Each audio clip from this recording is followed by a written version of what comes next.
अस्सलामुअलैकुम। 3 business models को discuss करते हैं सिर्फ ई कॉमर्स बिज़नेस के अंदर। ठीक है, एक है मार्केट प्लेस दराज, एक फेसबुक मार्केटिंग सोशल मीडिया के थ्रू, और एक है हमारा डॉट कॉम या क्या कहते हैं उसे, शॉपिफाई या वर्डप्रेस के थ्रू, वेबसाइट के थ्रू ट्रैफिक लेकर जाना। अच्छा, मेरे हिसाब से इन 3 चीज़ों को मैं कोशिश करता हूँ अपनी तरफ से बहुत क्लियर सिंपल वर्ड्स में लाने की।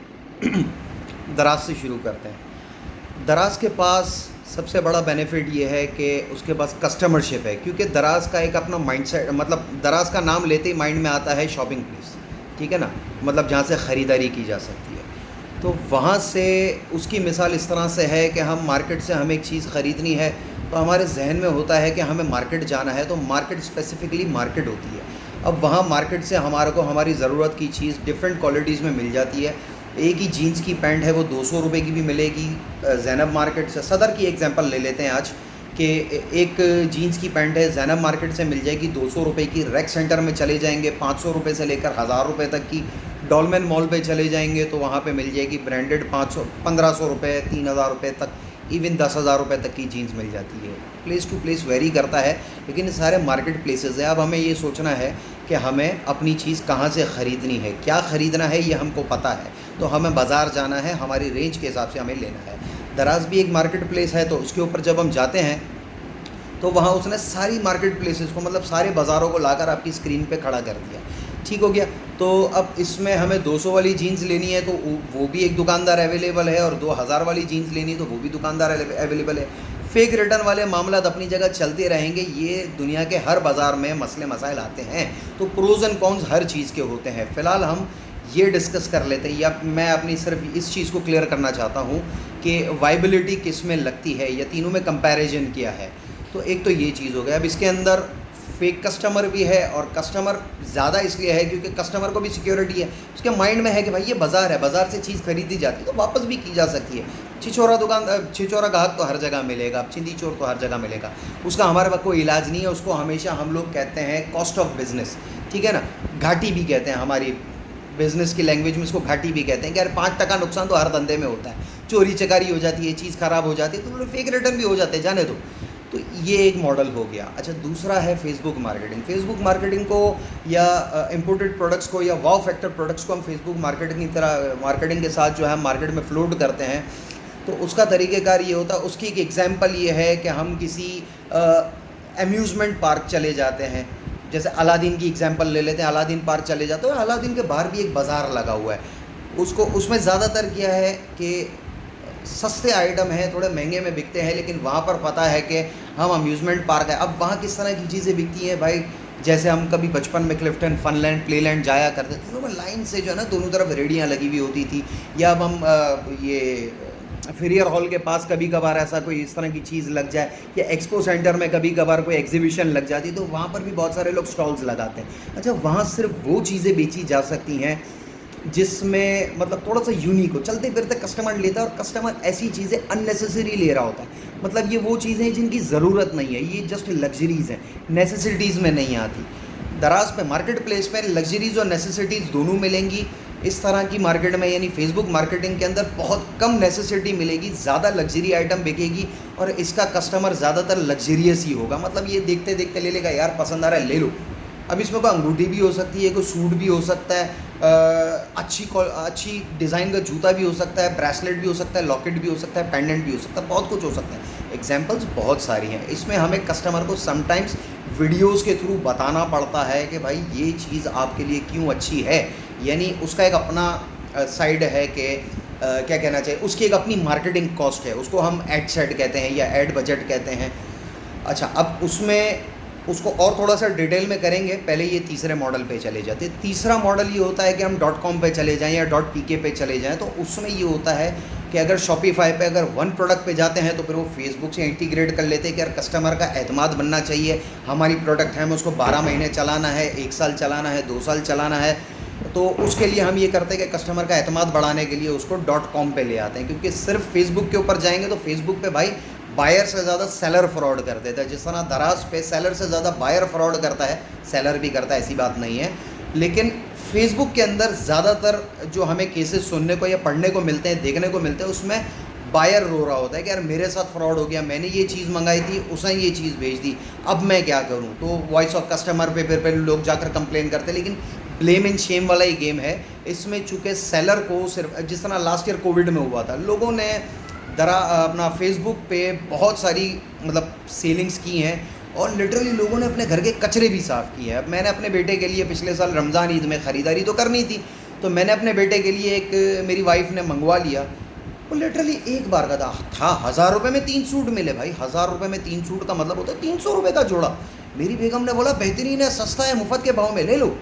लेकिन आया भाई, किसी की सिलाई कच्ची है, किसी का कुछ मसला है, इसमें कस्टमर सिक्योरिटी कोई नहीं है ना। तो फिर इस तरह के बिजनेसेस के अंदर या तो बहुत ज़्यादा वाव फैक्टर होना चाहिए, या फिर रूटीन के आइटमों के अंदर आपको जो है ना इस तरह की चीज़ें करनी चाहिए। मतलब ये भी एक इशू है कि कस्टमर का ट्रस्ट इशू है उसके अंदर फेसबुक के थ्रू। तो इसमें हमेशा हमें 2 महीने 3 महीने के अंदर अपनी चीज़ों को चेंज करते रहना होगा। यानी अगर आपको मुस्तकिल इस मॉडल के ऊपर काम करना है तो इन दिस केस आपको एवरी टाइम एक नई चीज़ लेकर आनी होगी। यहाँ आप अपना नाम क्रिएट करते हो। फॉर सपोज डाइवर्सिटी वाले को ले लो। डाइवर्सिटी वाला कोई 4-5 साल से काम कर रहा है और मुस्तकिल बुनियादों पर जो है वो सिर्फ फेसबुक मार्केटिंग के थ्रू काम कर रहा है। उसका पेज बना हुआ है diversity.pk के नाम से। अब वो पोस्चर कैरेक्टर बेचता है और बिक रहा है भाई, माशाल्लाह बिक रहा है। ऐसा नहीं कि दराज में नहीं बिक रहा भाई, दराज में बिक रहा है, लेकिन अलग अलग ब्रांड के बिक रहे हैं। डाइवर्सिटी अब अपना एक ब्रांड बन चुका है। अब डाइवर्सिटी को उसके साल भर के ऐड लगे हुए होते हैं, मैं देखता हूँ, मेरे पास आते रहते हैं। मैंने उसका पेज लाइक किया हुआ तो मेरे पास स्पॉन्सर्ड ऐड बहुत शो होते हैं। तो उसका एक बजट सेट हुआ है कि रोज़ का इतने लोगों को ऐड चलाना है। उसके लिए हमारी कॉस्ट क्या होती है, फेसबुक मार्केटिंग का एक बच्चा हायर करना होता है, हमारे को प्रॉपर एक फेसबुक मार्केटिंग देखनी होती है। अपना .com पे फिर भी लेकर जाना होता है क्योंकि पिक्सल जो है ना दराज को सपोर्ट नहीं करता। पिक्सल .com .pk को या वर्डप्रेस को या शॉपिफाई को या वेबसाइट को जो है ना इंटीग्रेट कर लेता है, उसका डेटा कलेक्ट कर लेता है। तो हमारे पास जितना हम पुराने होते जाते हैं अपनी वेबसाइट के ऊपर या पेज के ऊपर, और पेज का ट्रैफिक अगर हम अपनी वेबसाइट पर लेकर जाते हैं तो इन दिस केस हमें फ्यूचर में ग्रोथ मिलती जाती है। दराज पे क्या है भाई, आप अपना स्टोर बनाते हो, आपका फॉलोवर बढ़ता जाता है। दोनों के अपने अपने प्रोज भी हैं, कॉन्स भी हैं। प्रोज ये हैं कि भाई अगर आप दराज पे काम कर रहे हो तो आपको मुस्तकिल कस्टमर मिलता रहेगा। हाँ, ये दराज की नई पॉलिसी जो आ गई है कि हमारे को अपनी प्रोडक्ट को जो है ना रैंक करने के लिए फिर बाहर से ट्रैफिक लेकर आना, ये गलत है। ये थोड़े दिनों में चेंज होगा और ये कुछ दिनों के लिए कुछ नए मॉडल्स के ऊपर अप्लाई हो जाता है कि लोगों को नई चीज़ को लाने के लिए। तो वो AI सिस्टम है, वो ग्रेजुअली AI सिस्टम जैसे जैसे अपग्रेड होता जाएगा ना, क्योंकि इस मॉडल के ऊपर जो वर्किंग शुरू की है ना वो अमेज़ॉन से इंस्पायर होकर शुरू की है। लेकिन मसला ये कि वर्किंग जो है वो आवाम ने शुरू की है, दराज ने शुरू नहीं किया है। दराज अभी भी अमेज़ॉन से इंस्पायर नहीं हुआ है। तो AI सिस्टम ले तो आया है लेकिन वो उसने AI सिस्टम नहीं रखा, वो AI सिस्टम का छोटा बेटा रखा हुआ है। मोंटेसरी का AI सिस्टम है। अमेज़ॉन का AI सिस्टम बहुत डिफरेंट है, उसके ऊपर अपन फिर किसी दिन डिस्कस करेंगे कि डिफरेंस बिटवीन अमेज़ॉन और दराज और मार्केट प्लेस का डिफरेंसेस क्या होते हैं। एनीवेज, तो ये 2 मॉडल है। तीसरा मॉडल वेबसाइट वाला है। अब फेसबुक मार्केटिंग से अगर आप अपने प्रोडक्ट्स को लेकर आते हो तो उसमें एक मॉडल बहुत ज़बरदस्त है। आप एक बच्चा या 2 बच्चे या 3 बच्चे बैठाओ या खुद बैठो, पूरा महीना बैठकर प्रोडक्ट हंटिंग करते रहो, हर प्लेटफॉर्म से उठाते रहो, नए नए प्रोडक्ट्स लाते रहो और उनको मार्केट में फ्लोट करते रहो। मैंने पिछले वीडियो में किया है लेकिन वो थोड़ा सा लाइटर नोट में किया हुआ था मैंने, तो इस वजह से ये बिल्कुल सीरियस नोट और एक्यूरेटली कंपैरिजन है। ठीक है, तो इस मॉडल के ऊपर काम करने के लिए हमारे को मुस्तकिल प्रोडक्ट हंटिंग करते रहना है। ये एक अलग से बिजनेस मॉडल है, इसको मुस्तकिल प्रोडक्ट हंटिंग करते रहना है।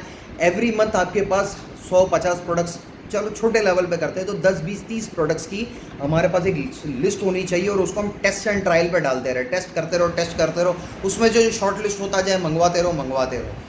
इसमें माइंडसेट हमेशा ये होना चाहिए कि भाई 3 से 6 महीने के अंदर हमने इस प्रोडक्ट से मूव कर जाना है। बेशक ये प्रोडक्ट चलती रहे, हाँ बहुत अच्छी चल रही है और हमारे को बचत आती जा रही है तो ठीक है, लेकिन जहाँ वो प्रोडक्ट गंदा होना शुरू हो ना तो हमें उससे मूव करना होगा। हमें नए और सेकेंडली हमारे पास ऑल्टरनेट प्रोडक्ट्स इमीडिएट होने चाहिए कि यार ये प्रोडक्ट अब इसकी मार्केट डाउन होती जा रही है तो या इसके 3 और वेरिएंट्स अगले महीने लॉन्च कर दो, या फिर इसका ऑल्टरनेट कोई लॉन्च कर दो, या फिर इस चीज़ को छोड़ दो, दुनिया को बेचने दो, अब जो है इसको लेकर आ जाओ मार्केट में या इसको लेकर आ जाओ मार्केट में। तो कहने का मकसद ये है कि हम सिर्फ इसे हम कहते हैं ट्रेंड सेटर, हम सिर्फ ट्रेंड फेंकते जाएंगे मार्केट में। जो ट्रेंड सेट हो जाए, चलना शुरू हो जाए, सो बिस्मिल्लाह। हाँ, इसमें अगर हमें बहुत अच्छी अपॉर्चुनिटी मिले तो हम अपनी सोर्सिंग करके या हम अपनी पीछे से अपनी सोर्सिंग प्राइस को और नीचे लाकर उन लोगों को हम ऑफ़र कर सकते हैं जो लोग ये मंगवाना है। 10 में से 9 लोग हमारे पास नहीं आएंगे, क्योंकि वो उनकी एक अपनी मेंटल अप्रोच है और वो सब के सब जाएंगे पीछे भागने के लिए ना। इसकी एग्जांपल हम ये नाइसर डाइसर के चॉपर पे भी ले सकते हैं, क्योंकि अब हर बंदे ने मंगवाना शुरू कर दिया है। और एक वो ग्रीन कलर की आती है, वो स्टिक कहते हैं उसको, मुझे वैक्स स्टिक कहते हैं, वल्ला आलम क्या है क्या नहीं है, मैंने तो आज तक गौर नहीं की। एक टाइम पे थी, लोग $6 में ले रहे थे, आज $300 की मिली है, तकरीबन $2 की हो गई है। तो पहले कमाने वाले ने मंगवा के कमा लिया, अब कॉस्मेटिक्स मार्केट में भरा पड़ा है, हर तीसरी दुकान पे मिल जाता है। तो एक ये मॉडल है।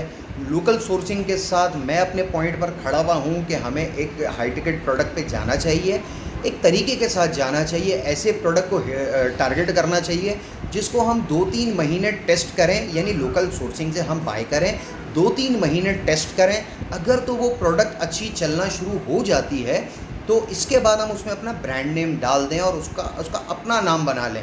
मैंने ऐसी एक प्रोडक्ट के ऊपर काम किया है जो मैंने पहले 4 महीने 6 महीने ब्रांड का बेचा है, 4 महीने बेचा है मैंने ब्रांड का। जब मुझे लगा कि यार इसकी मार्केट अब स्टेबल हो गई है, और ये तरीक़ेकार क्या होता था कि मैं लोकल मार्केट से लेता था, उसमें मुझे एक मार्जिन बचता था।